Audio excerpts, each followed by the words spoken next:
Oh, qu'il est important d'être affranchi de ces pauvres concepts.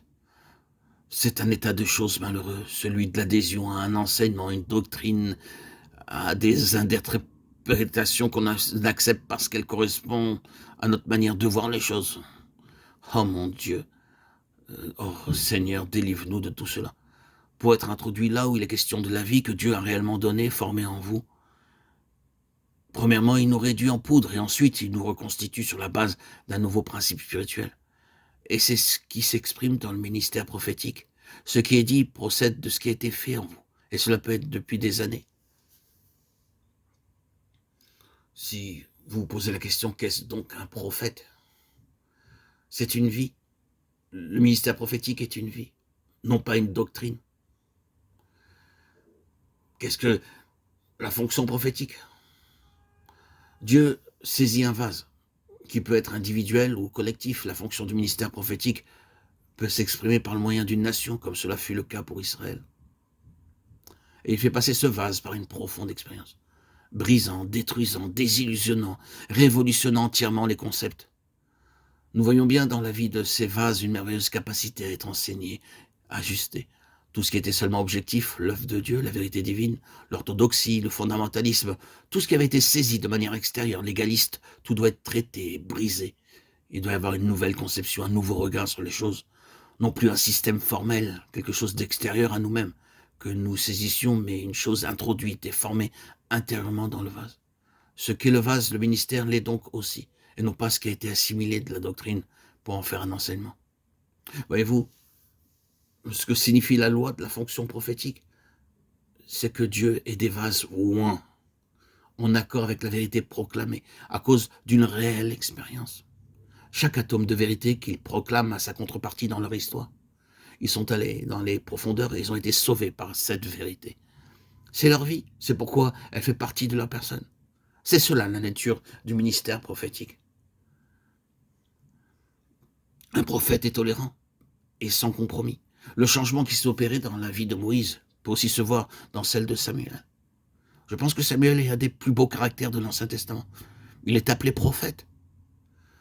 Nous voyons que son cœur est entièrement voué à la plus haute et la pleine pensée de Dieu, et qu'intérieurement, il n'y avait aucun compromis. Cependant, il a fait preuve d'une merveilleuse charité à l'égard de Saül, du moins au cours des premiers mois.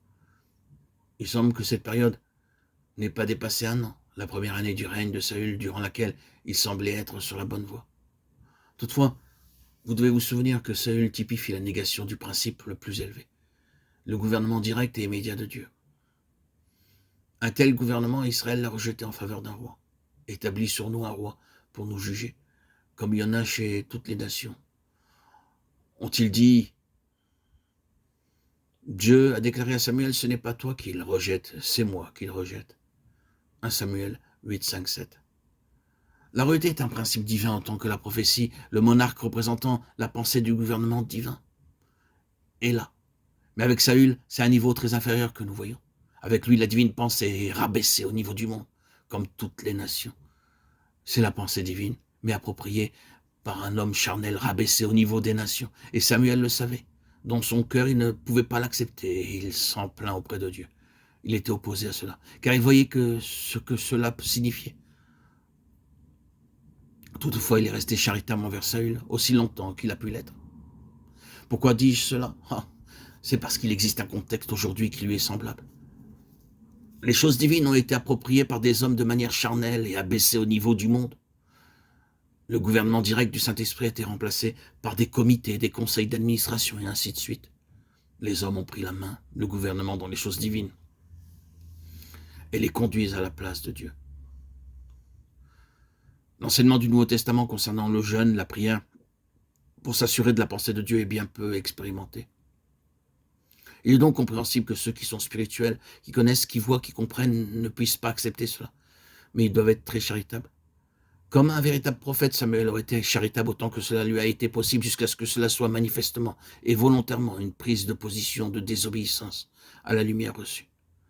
Le Seigneur s'est adressé à Saül à travers Samuel et lui a donné de connaître clairement ce qu'il devait faire. Il lui a permis de savoir avec beaucoup de clarté ce que Dieu attendait de lui. Et il a été désobéissant. Alors Samuel a déclaré plus de charité dans cette affaire. Il a été inflexible. Puisque tu as rejeté la parole de l'Éternel, il te rejette aussi comme roi. 1 Samuel 15, 23. Samuel est allé aussi loin qu'il a pu dans la mesure où Saül faisait aussi ce qui était en son pouvoir. C'est cela, la charité. Bien sûr, les types sont toujours imparfaits, mais vous pouvez y voir la vérité. Le prophète Samuel a fait preuve d'indulgence avec les choses qui n'allaient pas, même si dans son cœur il ne pouvait pas les accepter. Il espérait que la lumière jaillirait, que l'obéissance suivrait, que la situation s'arrangerait.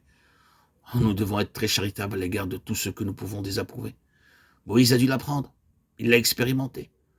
Nous sommes souvent très disposés à servir le dessein de Dieu, nous sommes de vrais prophètes, pensons-nous, lorsque nous devons faire face aux choses que nous ne pouvons pas accepter.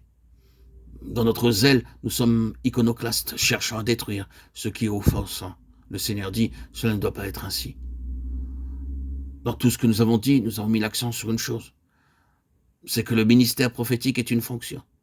Cette fonction consiste à maintenir toute chose en relation avec la pleine pensée de Dieu, mais ne pas perpétuer une certaine ligne de manière objective et légaliste. Vous ne vous saisissez pas d'une chose. Vous pouvez seulement le faire vraiment lorsque Dieu a introduit en vous cette chose pour laquelle vous demeurez ferme et qui a été révélée en vous à travers l'expérience sous la discipline divine. Car Dieu vous a fait passer à travers cela. Et vous savez ce que cela signifie. Ce n'est pas que vous soyez parvenu à un certain état, mais bien plus que vous avez connu le brisement à travers cela. C'est alors que vous êtes utilisable par le Seigneur.